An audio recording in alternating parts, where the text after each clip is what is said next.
Hello students, ছাত্রবন্ধু একাডেমিতে তোমাদের সকলকে জানাই স্বাগত। আমি তোমাদের রাষ্ট্রবিজ্ঞানের যে ক্লাসগুলি নিচ্ছিলাম ক্লাস 11-এর জন্য, আজ তার তৃতীয় ক্লাস। প্রথম ক্লাসে তোমাদেরকে আমি রাষ্ট্রবিজ্ঞানের বিবর্তনগুলি করিয়েছি। সেকেন্ড ক্লাসে তোমাদের যে প্রথম ইউনিটটি রয়েছে ক্লাস 11-এর জন্য প্রথম সেমেস্টারে, সেখানে যে রাষ্ট্রবিজ্ঞানের সংজ্ঞার বিভিন্ন দৃষ্টিকোণ আমি দেখিয়েছি। আজ তোমাদের প্রথম ইউনিটের শেষ ক্লাসটি নেব, যেখানে রাষ্ট্রবিজ্ঞানের প্রকৃতি ও রাষ্ট্রবিজ্ঞানের পরিধি এই দুটি টপিক তোমাদেরকে আমি পড়াবো, যার ফলে তোমাদের এই প্রথম ইউনিটটি হয়ে যাবে। এবং তারপরেই এখান থেকে যে 4টি এমসিকিউ তোমাদের সেমেস্টারে আসবে, তার জন্য কিন্তু আমি তোমাদের এমসিকিউ যে সিরিজটি আনবো সমস্ত সিলেবাসটাই কভার করার জন্য সেটাতে কভার করব। তো চলো আজকের ক্লাসটি শুরু করা যাক। দেখো, রাষ্ট্রবিজ্ঞান যখন তোমাদেরকে আমি পড়িয়েছিলাম, তোমাদেরকে আমি প্রথম যখন সংজ্ঞার ক্লাস নিয়েছিলাম, সেখানে কিন্তু আমি তোমাদেরকে রাষ্ট্রবিজ্ঞানের বেশ কিছু দৃষ্টিকোণ থেকে রাষ্ট্রবিজ্ঞানের সংজ্ঞা কিন্তু দিয়েছিলাম। আজ তোমাদেরকে আমি বলবো যে রাষ্ট্রবিজ্ঞানের একটি সাধারণ আরও একটি ধারণা, বেসিক ধারণা, সাধারণ ধারণা বলতে পারো, সেটিকে আমি দেওয়ার চেষ্টা করছি। দেখো, রাষ্ট্রবিজ্ঞানকে তোমরা সাধারণভাবে কী বলবে? একটি সামাজিক বিজ্ঞান।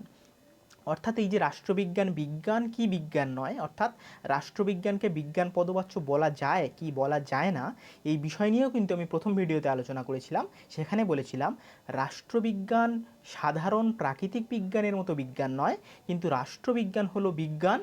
কেননা বিজ্ঞানের বেশ কিছু বিষয় সেগুলো কিন্তু রাষ্ট্রবিজ্ঞানের মধ্যেও তোমরা পাবে। তাই রাষ্ট্রবিজ্ঞানকে বলা হয় সামাজিক বিজ্ঞানের একটি অংশ, অর্থাৎ রাষ্ট্রবিজ্ঞান প্রাকৃতিক বিজ্ঞান নয়, বরং সমাজবিজ্ঞানের একটি অংশ। সেখানে কি করে সমাজবিজ্ঞান, রাষ্ট্রবিজ্ঞান সমাজবিজ্ঞানের শাখা হিসেবে কি করে?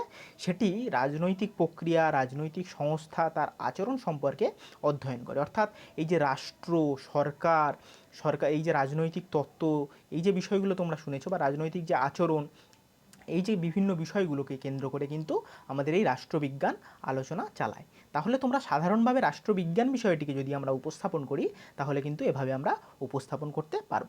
তো চলো এই রাষ্ট্রবিজ্ঞানের প্রকৃতি বা রাষ্ট্রবিজ্ঞানের নেচার সেই সম্পর্কে একটু দেখে নিই। দেখো, রাষ্ট্রবিজ্ঞান এই সাবজেক্টটি যখন তোমাদেরকে আমি পড়াচ্ছিলাম, প্রথম ক্লাসেই বেসিক কিছু ধারণা দিচ্ছিলাম, তখন আমি কিন্তু এগুলো বলেছিলাম। এই যে প্রকৃতির মধ্যে কী কী আসবে, দেখো রাষ্ট্রবিজ্ঞান এই সাবজেক্টটি একটি গতিশীল সাবজেক্ট, অর্থাৎ ডাইনামিক। কেন গতিশীল? দেখো, রাষ্ট্রবিজ্ঞানের অন্তর্গত যে বিষয়গুলি রয়েছে, সেই বিষয়গুলি কিন্তু ক্রমশ দিনের যখন সময়ের সঙ্গে সঙ্গে সেগুলোও কিন্তু ইভলভ হচ্ছে, অর্থাৎ বিবর্তিত হচ্ছে। যেমন তোমরা জানো রাষ্ট্রবিজ্ঞানের মধ্যে আন্তর্জাতিক সম্পর্ক রয়েছে, বিদেশ নীতি রয়েছে। এই যে জিনিসগুলো, এগুলো যে সময়ের সাথে সাথে তার কিন্তু ধারা পরিবর্তন হচ্ছে এবং নতুন কিছু ধারণা তার মধ্যে আসছে, এবং তার ফলে রাষ্ট্রবিজ্ঞানকে একটি গতিশীল বিষয়, অর্থাৎ এর চিরন্তনভাবে এটি চলে আসছে, এবং এর যে সিলেবাস বা এর যে আলোচনা ক্ষেত্র, সেটা কিন্তু সময়ের সাথে সাথে বৃদ্ধি পাচ্ছে। এছাড়া কি বলেছিলাম, এছাড়াও রাষ্ট্রবিজ্ঞানের প্রকৃতিকে তো আমরা বলতে পারি যে রাষ্ট্রবিজ্ঞান একটি বহু শৃঙ্খলামূলক বিষয়, অর্থাৎ ইন্টারডিসিপ্লিনারি সাবজেক্ট। কেন ইন্টারডিসিপ্লিনারি বা বহু শৃঙ্খলামূলক বলছি? দেখো, রাষ্ট্রবিজ্ঞান বিষয়টি যখন আমরা আলোচনা করব, তখন আমরা কি কি বিষয় দেখব? ইন্টারডিসিপ্লিনারি মানে অনেকগুলি সাবজেক্ট বা অনেকগুলি বিষয়কে নিয়ে রাষ্ট্রবিজ্ঞান আলোচনা করে। সত্যিই কি তাই? দেখো, তুমি যখন রাষ্ট্রবিজ্ঞান পড়বে, তুমি কি জানবে? তোমার ইতিহাস সম্পর্কে সম্যক ধারণা প্রয়োজন, অর্থাৎ কোন সময়ে কি হয়েছিল সেই সময়কালের ধারণা। যে বিবর্তন তোমাদের প্রথম ক্লাসে আমি করেছিলাম, কোন সময় প্লেটো অ্যারিস্টটল থেকে বর্তমানে জন রলস পর্যন্ত, বা তারপরেও বর্তমানে আধুনিক অমর্ত্য সেন হয়ে যেভাবে যে ধারাটি চলছে আর কি। তাহলে এই যে গতিধারা, এই গতিধারা বহু শৃঙ্খলামূলক কেন? তোমাদেরকে ইতিহাসটা জানতে হলো। এছাড়া কি জানতে হবে? তুমি যখন আন্তর্জাতিক সম্পর্ক পড়বে বা তুলনামূলক রাজনীতি পড়বে, তখন তোমাকে জানতে হবে যে ভৌগোলিক বিষয়, অর্থাৎ পৃথিবীর মানচিত্র, কোন দেশটির অবস্থান কোথায়, সেটা ঐতিহাসিকভাবে কীভাবে পরিবর্তন হচ্ছে, তার নৃতত্ত্বের ইতিহাস কী, এই যে বিষয়গুলো, অর্থাৎ রাষ্ট্রবিজ্ঞান যখন তোমাকে পড়তে হবে তখন এগুলো তোমাকে জানতে হবে। এছাড়া কি? এছাড়া দেখো, রাষ্ট্রবিজ্ঞান যখন তুমি পড়বে, রাষ্ট্রবিজ্ঞানের একটি অন্যতম শাখা হচ্ছে অর্থনীতি, রাজনৈতিক অর্থনীতি, অর্থাৎ পলিটিক্যাল ইকোনমিক যে বিষয়টি, সেটা তোমাদেরকে যখন জানতে হবে, তখন কিন্তু তোমাদেরকে ইকোনমিক্সের বেশ কিছু বিষয়, অর্থাৎ অর্থনীতির বেশ কিছু বিষয় কিন্তু তোমাদেরকে সেখানে জানতে হবে। তাহলে এই যে এতগুলো বিষয়ের সমাহার যখন তোমরা পাবে, তখন তাকে কিন্তু বলবে তোমরা রাষ্ট্রবিজ্ঞান যে সাবজেক্টটি সেটি তৈরি হবে। তাই একে আমরা বলছি একটি বহু শৃঙ্খলামূলক বা ইন্টারডিসিপ্লিনারি একটি সাবজেক্ট। এছাড়া কি বলছে প্রকৃতিতে, এছাড়া বলা হচ্ছে এই যে রাষ্ট্রবিজ্ঞান এই বিষয়টি একটি নির্মাণবাদী বা কনস্ট্রাকটিভিস্ট। এই কনস্ট্রাকটিভিস্ট বা নির্মাণবাদী কি বলছে, এটি বলছে যে রাষ্ট্রবিজ্ঞান সময়ের সাথে সাথে পরিবর্তন হচ্ছে। ওই যে প্রথম যে পয়েন্টটিতে বললাম যে গতিশীলতা, সময়ের সাথে সাথে এর কিন্তু নতুন নতুন নির্মাণ হচ্ছে। যেমন তোমাদেরকে একটি উদাহরণ দিয়ে বোঝাই, তোমরা জানো যে দ্বিতীয় বিশ্বযুদ্ধের পর কিন্তু এসেছিল ঠান্ডার লড়াই। ঠান্ডা লড়াই কাদের মধ্যে হয়েছিল, আমেরিকা যুক্তরাষ্ট্র এবং একদিকে সোভিয়েত ইউনিয়ন রাশিয়া।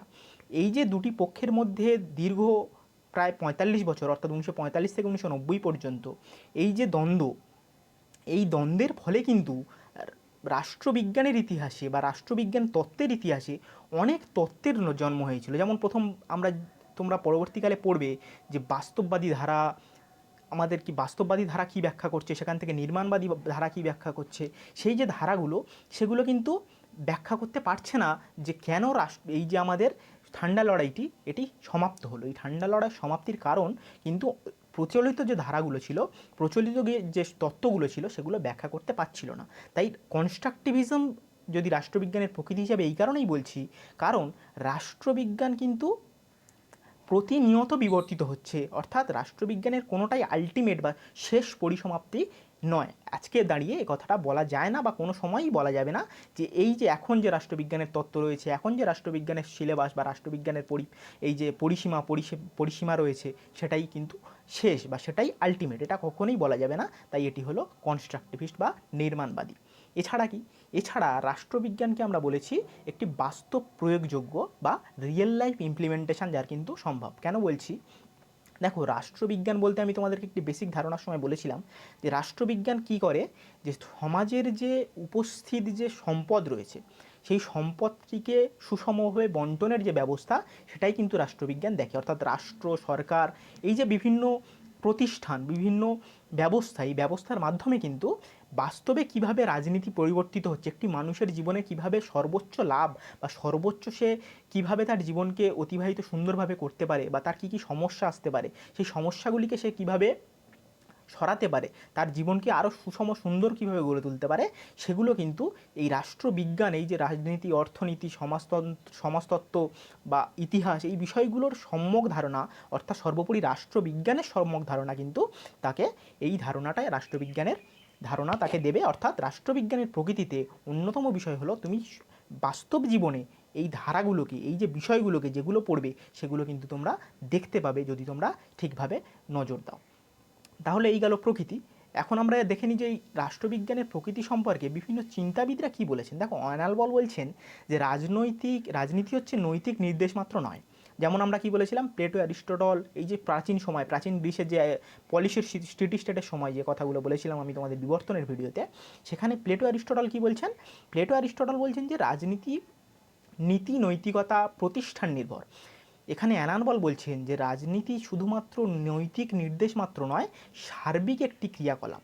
ঠিক আছে, তাহলে হ্যারাস ল্যাসওয়েলস আরও একজন চিন্তাবিদ, তিনি কি বলছেন, তিনি বলছেন রাজনৈতিক ব্যবস্থার কেন্দ্রীয় বিষয় হলো ক্ষমতা, অর্থাৎ পাওয়ার বা ক্ষমতা যার হাতে, তিনিই কিন্তু রাজনীতিকে নিয়ন্ত্রণ করেন বলে মনে করছেন হ্যারল্ড ল্যাসওয়েলস। এছাড়া ডেভিড স্টন কি বলছেন, ডেভিড স্টন অত্যন্ত গুরুত্বপূর্ণ একজন তাত্ত্বিক। তিনি বলছেন যে মূল্যের কর্তৃত্বমূলক বরাদ্দের বন্টনই হলো রাজনীতি। তাহলে তোমরা এই যে আমি বলছিলাম যে সম্পদের বন্টনের ধারণা, সেটি কিন্তু তোমরা বুঝতে পারলে। তাহলে এই যে ধারণা, এই যে প্রকৃতিকে আমরা রাষ্ট্রবিজ্ঞানকে কোনো একটি মাত্র সংজ্ঞা দিয়ে, একটি মাত্র ধারণা দিয়ে কিন্তু আমরা রাষ্ট্রবিজ্ঞানকে ব্যাখ্যা করতে পারবো না। বিভিন্ন তাত্ত্বিক বিভিন্নভাবে ব্যাখ্যা করেছেন, প্রতিনিয়ত সেই ধারণার বিবর্তন হচ্ছে। ফলে রাষ্ট্রবিজ্ঞানের সার্বিক সর্বজনীন ধারণা বা সংজ্ঞা কিন্তু নেই, বা রাষ্ট্রবিজ্ঞানের প্রকৃতিটা কোনো একটি নির্দিষ্টতা নেই, এটা কিন্তু ইভলভ হচ্ছে। আদতে মূল কথাটি এটাই। এবার রাষ্ট্রবিজ্ঞানের যে বিভিন্ন দৃষ্টিকোণ তোমাদের সঙ্গে আলোচনা যদি করি, যে বিভিন্ন তাত্ত্বিক দৃষ্টিকোণ বা বিভিন্ন অ্যাপ্রোচ, বিভিন্ন যে দৃষ্টিকোণ বলতে পারি বাংলাতে অ্যাপ্রোচকে, সেই ধারাগুলো কিভাবে ব্যাখ্যা করছে। দেখো রাষ্ট্রবিজ্ঞানের একটি ধারা হলো আচরণবাদী ধারণা। এই আচরণবাদ এবং উত্তর আচরণবাদ, এই দুটিই কিন্তু তুলে আনছেন অন্যতম একজন চিন্তক হচ্ছেন ডেভিড স্টোন। অন্যান্য আরও চিন্তক রয়েছেন, যেমন রবার্ট ডাল রয়েছেন। তিনি এই যে আচরণবাদকে দেখছেন একটি প্রতিবাদী আন্দোলন রূপে। কেন দেখছেন, এই যে ডেভিড স্টোন, ইনি কী বললেন, 1950-এর দশকে এটি উঠে আসছে, উনি বললেন যে রাষ্ট্রবিজ্ঞানকে যে বিজ্ঞান বলা হয় তার অন্যতম একটি কারণ কিন্তু এই আচরণবাদী ধারা, যে ধারাটি 1950-এর দশকে আসছে, যারা বলছে যে রাষ্ট্রবিজ্ঞান হলো একটি বিজ্ঞান, রাষ্ট্রবিজ্ঞান হলো প্রকৃতপক্ষে প্রাকৃতিক বিজ্ঞানের মতোই গুরুত্বপূর্ণ একটি বিজ্ঞান। অর্থাৎ বিজ্ঞানে যেমন একটি সত্যে বিশ্বাসী, অন্য সব কিছুই মিথ্যা, তেমনই রাষ্ট্রবিজ্ঞানকে সূত্রের মাধ্যমে, তত্ত্বের মাধ্যমে, একটি সত্যের মাধ্যমে কিন্তু ডেভিড স্টোন দেখানোর চেষ্টা করেছিলেন। এরপরেই ডেভিড স্টোনই আবার এই ধারাটিকে ভেঙে দিলেন, অর্থাৎ এই যে আচরণবাদী ধারাকে তিনি আবার ভাঙলেন উত্তর আচরণবাদ দিয়ে। তিনি কি বললেন যে দেখো, উত্তর আচরণবাদ বলছে যে বিজ্ঞান যে সত্যটা একটি সত্য, অর্থাৎ এই যে একটি সত্য, সেই সত্যের সত্যতা একটি না, অর্থাৎ অনেকগুলো সত্য হতে পারে। অর্থাৎ আমরা যে তত্ত্ব পড়ছি এগুলো কিন্তু অনেকগুলো সত্য তার মধ্যে থাকতে পারে, অর্থাৎ নির্দিষ্টতা নেই, বিজ্ঞানের নির্দিষ্টতা একটি, যেমন বিজ্ঞান বলে একটি নির্দিষ্ট সত্য, সেই সত্যতা কিন্তু উত্তরাচরণবাদীরা ভেঙে দিচ্ছেন। ডেভিড স্টোনের হাত ধরে আসছে, যেটা আসছে 1980-র দশকে। এই গেল একটি ধারা। এগুলো তোমাদের বিশদে জানার দরকার নেই, জাস্ট তোমরা জানবে যে আচরণবাদ একটি বৈজ্ঞানিক ধারা আনতে চেয়েছিল, উত্তর আচরণবাদ সেই বৈজ্ঞানিক ধারাটিকে একটি ওই বৈজ্ঞানিক ধারা থেকে সরে এসে একটি সামাজিক ধারায় নিয়ে এসছেন, সেটি ডেভিড স্টোনের হাত ধরে আসছে। এই কথাটুকু শুধু তোমরা মনে রাখবে যে আচরণবাদ এবং উত্তর আচরণবাদ। এর পরের যে ধারাটি সেটিকে কী বলবো, সেটি হচ্ছে ব্যবস্থাপক দৃষ্টিভঙ্গি বা সিস্টেম অ্যাপ্রোচ। এই যে সিস্টেম অ্যাপ্রোচ, এই ধারাটি প্রথম আসছে বায়োলজিতে আনছেন লুডিয়ং ভন বান্ডলেন, তোমাদের লিখেছি, এই যে টার্মটি কয়েন করেছে লুডভিন ভন বান্ডলেন। দেখো এবার রাষ্ট্রবিজ্ঞানে এই ধারাটি আনছেন ডেভিড স্টোন কি বলছেন, ডেভিড স্টোন যে বৈজ্ঞানিকীকরণ করলেন আচরণবাদের মাধ্যমে, সেখানে তিনি এই যে ধারণাটা দিচ্ছেন সেটিকে ব্ল্যাক বক্স থিওরি বলা হয় সিস্টেম অ্যাপ্রোচের মধ্যে। সেই ব্ল্যাক বক্স থিওরিটা এরকম যে রাষ্ট্রবিজ্ঞানে অর্থাৎ সমাজে, রাষ্ট্রে যে কোনো সিদ্ধান্ত গ্রহণ কিভাবে হয় সেটার একটি পদ্ধতি আছে। কি সেই পদ্ধতি? এই দেখো তোমাদেরকে এখানে ছবিতে দেখিয়েছি, রাজনৈতিক একটি পরিবেশ রয়েছে, সেই রাজনৈতিক পরিবেশে বেশ কিছু চাহিদা রয়েছে, সেখানে কিছু সমর্থন রয়েছে। দেখো ডিমান্ড আর সাপোর্ট যেখানে লেখা রয়েছে, এই যে চাহিদা আর সমর্থন যখন যাচ্ছে সেটা পলিটিক্যাল সিস্টেমের মধ্যে দিয়ে সেটা কিন্তু ডিসিশান বা আউটপুট হয়ে যাচ্ছে, অর্থাৎ ইনপুট যেগুলো, অর্থাৎ তোমরা যে কাজগুলো হচ্ছে সমাজে সেগুলোকে ইনপুট হিসেবে ব্যাখ্যা করছেন, এবং সেই ইনপুটগুলি কী কী, চাহিদা এবং সমর্থন, এই দুটি যখন পলিটিক্যাল সিস্টেমের মধ্যে দিয়ে যাচ্ছে বা রাজনৈতিক ব্যবস্থার মধ্যে দিয়ে যাচ্ছে, সেটি যে ডিসিশানে হচ্ছে অর্থাৎ আউটপুট যেটি বেরোচ্ছে সেটিই কিন্তু হচ্ছে রাজনৈতিক ব্যবস্থা। অর্থাৎ এই যে রাজনৈতিক ব্যবস্থা, এটির একটি নির্দিষ্টতা উনি দান করলেন, কি একটি নির্দিষ্ট ইনপুট থাকবে, সেখান থেকে একটি রাজনৈতিক ব্যবস্থা যাবে, সেখান থেকে কিছু জিনিস সিদ্ধান্ত গ্রহণ হবে, কিছু জিনিস বাদ পড়ে যাবে। এই যে ব্যবস্থা, এটিকে একটি ব্ল্যাক বক্স থিওরির মাধ্যমে সিস্টেম থিওরিতে উনি কিন্তু দেখালেন। এবার চলো পরের যে দৃষ্টিভঙ্গি সেটার দিকে যাই। এছাড়াও আর একটি দৃষ্টিভঙ্গি যেটা দিলেন অ্যালমন্ড অ্যান্ড পাওয়েল, যেটা হচ্ছে কাঠামো কার্যবাদী দৃষ্টিভঙ্গি। এই দৃষ্টিভঙ্গিতে উনিও এই দৃষ্টিভঙ্গিটাও বৈজ্ঞানিক, এটুকুই তোমরা মনে রাখো। এই দৃষ্টিভঙ্গিতেও রাষ্ট্রবিজ্ঞানের ওই যে সিস্টেম অ্যাপ্রোচ, ওই সিস্টেম অ্যাপ্রোচের ধারাতেই তারা বললেন যে এটিও বৈজ্ঞানিকীকরণ অর্থাৎ নির্দিষ্টকরণের কাঠামো তৈরির কথা কিন্তু বললেন। এছাড়া আরও একটি তত্ত্ব যেটি কি যোগাযোগ তত্ত্ব, যেটি আনছেন কার্ল ডয়েস। তিনি বলছেন যে যোগাযোগ ব্যবস্থার মাধ্যমে রাজনৈতিক ব্যবস্থা কীভাবে বজায় থাকছে, অর্থাৎ কমিউনিকেশান কতটা গুরুত্বপূর্ণ একটি রাজনৈতিক ব্যবস্থা, সেটি কিন্তু এই তত্ত্ব ব্যাখ্যা করছে। এছাড়া আরও একটি ধারা, সেটি হলো কি, সেটি হলো নয়া রাজনৈতিক অর্থতত্ত্ব, যেটা যার চিন্তকরা কারা এখানে লিখেছি দেখো, অ্যান্থনি ডাউন্স আর জে.এম. বুচানন। এই যে ধারা, এই ধারা রাজনৈতিক অর্থতত্ত্বের যে রাজনীতি বিজ্ঞান বা রাষ্ট্রবিজ্ঞানের উপর যে প্রভাব, সেটা কিন্তু এরা ব্যাখ্যা করছে। তাহলে এই যে তত্ত্বগুলো তোমাদেরকে বললাম, এগুলো সম্পর্কে তোমরা বেসিক ধারণাগুলি রাখবে যে আচরণবাদ একটি বৈজ্ঞানিক ধারা আনার চেষ্টা করেছেন, উত্তর আচরণবাদ সেটাকে আবার খণ্ডন করেছেন। ব্যবস্থাপক তত্ত্ব ডেভিড স্টোন কী করলেন, চিন্তকদের নামগুলো মনে রাখবে, আসতে পারে। ব্যবস্থাপক তত্ত্ব কী করলেন, বৈজ্ঞানিকীকরণের চেষ্টা করলেন। কাঠামো কার্যবাদীও বৈজ্ঞানিকীকরণের চেষ্টা করলেন। যোগাযোগ তত্ত্ব রাষ্ট্রবিজ্ঞানে কমিউনিকেশন বা তোমাদের যোগাযোগের উপর গুরুত্ব দিলেন রাজনৈতিক ব্যবস্থা টিকিয়ে রাখার জন্য। আর অর্থনৈতিক ব্যবস্থা নয়া অর্থতত্ত্ব যেটি করলেন, সেটি হলো আমাদের চিন্তককারা অ্যান্থনি ডাউন্স আর জে.এম. বুচানন। তাহলে এই গেল প্রকৃতিগত বিষয়টা আমরা দেখলাম। এবার যদি আমরা প্রসার বা আমাদের যে রাষ্ট্রবিজ্ঞানের পরিসরটা দেখার চেষ্টা করি, দেখো, রাষ্ট্রবিজ্ঞান একটি অত্যন্ত বিস্তৃত বিষয়, যেমনটা তোমাদের বললাম বিভিন্ন বিষয় রয়েছে এখানে। এর অন্তর্গত বিষয়গুলো কী কী রয়েছে, যেমন ধরো এই যে রাষ্ট্রতত্ত্ব বা পলিটিক্যাল যে থিওরি রয়েছে, রাষ্ট্র দর্শন, পলিটিক্যাল ফিলোসফি, রাজনৈতিক অর্থনীতি, পলিটিক্যাল যে ইকোনমির বিষয় রয়েছে, তুলনামূলক রাজনীতি, তোমাদেরকে প্রথম ভিডিওতে বলেছিলাম তুলনামূলক রাজনীতি মানে কি, কম্পারেটিভ পলিটিক্স যে বিষয়টি রয়েছে, এছাড়া আন্তর্জাতিক সম্পর্ক বা তোমাদের হচ্ছে ইন্টারন্যাশনাল রিলেশন যে বিষয়গুলো রয়েছে, এছাড়া রাজনৈতিক সমাজতত্ত্ব, রাজনৈতিক আচরণ, এই বিষয়গুলো কিন্তু এর পরিসরে আসে। তো তোমরা সংক্ষেপে এই বিষয়গুলোকে কী বলে সেগুলো একটু বোঝার চেষ্টা করো। অতি সংক্ষেপে বলবো, এগুলো তোমাদের যেহেতু লং ডিসক্রিপটিভ কোশ্চেন আসবে না, এমসিকিউ আসবে, তবুও বোঝার জন্য বুঝতে পারো। রাষ্ট্রতত্ত্ব হচ্ছে রাষ্ট্র সংক্রান্ত, অর্থাৎ রাষ্ট্রবিজ্ঞানের যে তত্ত্ব, রাষ্ট্রবিজ্ঞানের যে দার্শনিক ভিত্তি, সেই তত্ত্ব, অর্থাৎ অনেকগুলি বিষয় যখন একসাথে সত্য বলে অনেকগুলি চিন্তক যখন কোনো একটি বিষয় ধরো সেই বিষয়টি নিয়ে লিখলেন এবং সেই বিষয়গুলিকে একটি তত্ত্বের আকার দিলেন, সেটাই হয়ে যায় রাষ্ট্রতত্ত্ব। এবং রাষ্ট্র দর্শন সেটাই, যেটা হচ্ছে কোনো একজন চিন্তক দিলেন, সেটা হলো রাষ্ট্র দর্শন। এছাড়া রাজনৈতিক অর্থনীতি কি, এটি হলো কি, তোমরা বুঝতে পারছো, রাজনৈতিক একটা পলিটিক্যাল, আর অর্থনীতি মানে হচ্ছে তোমাদের ইকোনমিক। এই যে দুটি সাবজেক্ট একসাথে যখন আমরা পড়াশুনো করি, রাজনীতির অর্থনীতি, অর্থনীতির উপর রাজনীতির প্রভাব, রাজনীতির উপর অর্থনীতির প্রভাব, এই যে বিষয়টা যখন আমরা অধ্যয়ন করি, সেটা কিন্তু রাজনৈতিক অর্থনীতির একটি অংশ হিসেবে আমরা দেখি। এছাড়াও আর একটি শাখা কি বললাম, যে তুলনামূলক রাজনীতি। তুলনামূলক রাজনীতি একটি স্বতন্ত্র শাখা হিসেবেও রয়েছে বিভিন্ন বিশ্ববিদ্যালয়ে পৃথিবীর। এছাড়াও তুলনামূলক রাজনীতি কিন্তু রাষ্ট্রবিজ্ঞানের একটি অবিচ্ছেদ্য অংশ। এই তুলনামূলক রাজনীতি কী করে, এই তুলনামূলক রাজনীতি যেটি করে সেটি হলো যে বিভিন্ন দেশের রাষ্ট্র ব্যবস্থা, রাজনৈতিক ব্যবস্থা, দল ব্যবস্থা, বিভিন্ন স্বার্থগোষ্ঠী, এই যে বিষয়গুলো নিয়ে তুলনামূলক অধ্যয়ন করে। এই তুলনামূলক রাজনীতি এর যে গোড়াপত্তন বা এর যে শুরুটা করেছিলেন, সেটি হচ্ছেন আমাদের বিশিষ্ট রাষ্ট্রবিজ্ঞানী অ্যারিস্টটল। তিনি কী করেছিলেন, তিনি প্রাচীন গ্রিসের 158টি যে সংবিধান রয়েছিল সেই সময়ের, সেগুলিকে তিনি অধ্যয়ন করেছিলেন এবং করে তার যে সংবিধানের তত্ত্ব কিন্তু তিনি রচনা করেছিলেন। অর্থাৎ তুলনামূলক যে ধারণা, অর্থাৎ আমরা যদি দেখি যে ভারতবর্ষ মার্কিন যুক্তরাষ্ট্রের রাজনৈতিক ব্যবস্থার মধ্যে কী তফাৎ রয়েছে, তাদের যদি তুলনা করা হয় কী তফাৎ রয়েছে, বা ভারতবর্ষ চীনের মধ্যে কী তফাৎ রয়েছে, ভারতবর্ষের দল ব্যবস্থা চীনের দল ব্যবস্থা কেমন, এই যে তুলনা, এই তুলনামূলক রাজনীতি কিন্তু এই তুলনার কাজটাই করে। এছাড়া কি, এছাড়া হচ্ছে আন্তর্জাতিক সম্পর্ক বা ইন্টারন্যাশনাল রিলেশন, যেটি কী করে, ইন্টারন্যাশনাল রিলেশন একটি স্বতন্ত্র শাখা হিসেবে ইউএসএতে প্রতিষ্ঠা লাভও করেছে এবং জেএনইউ সহ বিভিন্ন বিশ্ববিদ্যালয়ে পড়ানোও হয়। আমাদের যাদবপুরী বিশ্ববিদ্যালয়ে ইন্টারন্যাশনাল রিলেশন ডিপার্টমেন্ট রয়েছে, অর্থাৎ আন্তর্জাতিক সম্পর্ক পড়ানো হয়। এই আন্তর্জাতিক সম্পর্ক হলো সহজ ভাষায় বলতে গেলে একটি দেশের সাথে আরেকটি দেশের সম্পর্ক, একটি দেশের সাথে আরেকটি যে সংস্থা বা বিশ্ব যে বিভিন্ন আঞ্চলিক সংস্থা হোক বা বিশ্বজনীন সংস্থা হোক, সেই সংস্থার সম্পর্ক, একটি অরাষ্ট্রীয় কারকের সঙ্গে রাষ্ট্রীয় কারকের সম্পর্ক, অর্থাৎ সার্বিকভাবে একটি রাষ্ট্র ব্যবস্থা, একটি সমগ্র কাঠামো, সেটিকেই কিন্তু আমাদের বিভিন্ন তত্ত্ব, বিভিন্ন তথ্য, বিভিন্ন ধারণার মধ্যে দিয়ে আমাদেরকে আন্তর্জাতিক সম্পর্ক ব্যাখ্যা করে।